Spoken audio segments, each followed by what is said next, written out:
આ વર્ષે ચોમાસું મોડું આવ્યું, પણ જેટલું મોડું આવ્યું અત્યારે પરિસ્થિતિ એટલી જ ગંભીર બની ગઈ છે. કારણ કે આપણે ગુજરાતની વાત કરીએ, સૌરાષ્ટ્રની વાત કરીએ તો બધી જગ્યાએ જે સમાચાર મળી રહ્યા છે, જે પ્રમાણે અત્યારે વરસાદ વરસી રહ્યો છે, આભ ફાટ્યું હોય, જળબંબાકારની પરિસ્થિતિ સર્જાઈ ગઈ છે, ખેતરો બેટમાં ફરી ગયા છે, ઘરના સંપર્કો તૂટી ગયા છે, નેશનલ હાઈવે પરના અત્યારે માર્ગ જે છે એ બધા બંધ થઈ ગયા છે, રસ્તાઓ ધોવાઈ ગયા છે, બ્રિજ ધોવાઈ ગયા છે. આવી ખરાબ પરિસ્થિતિ અત્યારે સૌરાષ્ટ્ર અને ગુજરાતના ઘણા બધા વિસ્તારમાં છે. નમસ્કાર, આપની સાથે હું આકાંક્ષા. તમે જોઈ રહ્યા છો રાજકોટ. મારે વાત કરવી છે સુરત અને ઉપરવાસમાં પડી રહેલા વરસાદની. પોતાનો મિજાજ બતાવવાનું શરૂ કરી દીધું છે. માત્ર 6 થી 10 વાગ્યા સુધીની હું તમને વાત કરું આજે સવારના, તો 48 તાલુકામાં 1 મીમીથી લઈને 1 ઇંચ સુધીનો સામાન્ય વરસાદ નોંધાયો છે. હવામાન વિભાગે આજે પણ ભારે વરસાદની આગાહી કરી છે. 6 જિલ્લામાં રેડ એલર્ટ, 8 જિલ્લામાં ઓરેન્જ અને 6 જિલ્લામાં યલો એલર્ટ આપવામાં આવ્યું છે. બાકીના જિલ્લામાં પણ હળવાથી મધ્યમ વરસાદની આગાહી તો છે જ.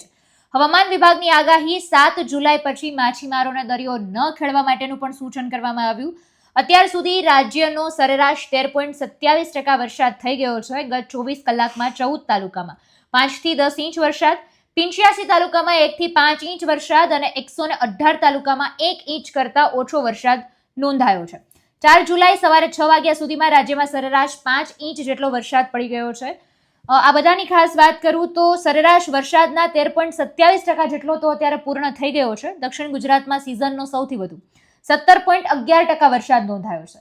સૌરાષ્ટ્રમાં 15.38%, પૂર્વ મધ્ય ગુજરાતમાં 10.87% અને ઉત્તર ગુજરાતમાં થોડો ઓછો 7.79% અને કચ્છમાં માત્ર 0.40% વરસાદ જ ત્યાં આવ્યો છે. માંગરોળમાં જ માત્ર 3 દિવસમાં 103% વરસાદ આવ્યો છે. માંગરોળમાં એમાં પણ ખાસ હુસેનાબાદની પરિસ્થિતિ અત્યારે ખૂબ ખરાબ છે. જીવાદોરી સમાન તાપી નદી પર આવેલો વિયરકમ કોઝવે આ સિઝનમાં પ્રથમ વખત નોંધપાત્ર રીતે ઓવરફ્લો થઈ ગયો છે. આજના વિડીયોમાં આપણે જ બધી વિગતો જાણીશું કે કોઝવેની હાલત શું છે, નાગરિકોની પરિસ્થિતિ શું છે, નાગરિકો કઈ રીતે તેમનું રેસ્ક્યુ કરવામાં આવ્યું છે, કઈ જગ્યાએ સલામત સ્થળે તેઓને રાખવામાં આવ્યા છે. ઉપરવાસમાં થઈ રહેલી સતત પાણીની આવક, કારણ કે ખૂબ વધારે વરસાદ ત્યાં થયો એટલે સતત નવી પાણીની આવક થઈ રહી છે, તેના કારણે રાંદેર અને કતારગામને જોડતો કોઝવે હવે 2 કાંઠે વહી રહ્યો છે. એટલો બધો તે ભરાઈ ગયો છે.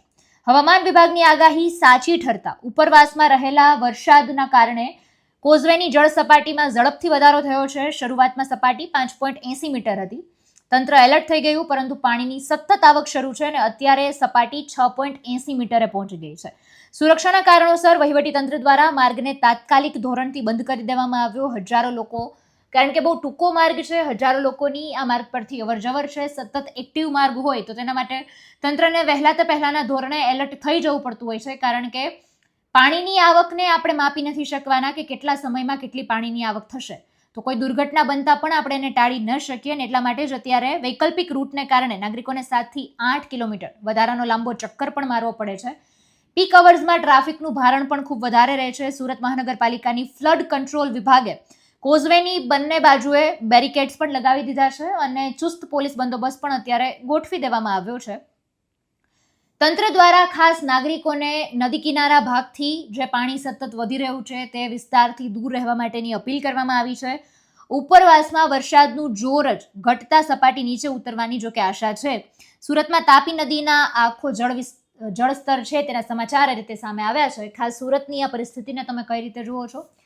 તમારા વિસ્તારમાં કેટલો વરસાદ છે જરૂરથી અમને કમેન્ટમાં જણાવજો. હવામાન વિભાગની બધી જ અપડેટ અને બધા જ વરસાદના સમાચાર માટે જોતા રહેજો અવર રાજકોટ. નમસ્કાર.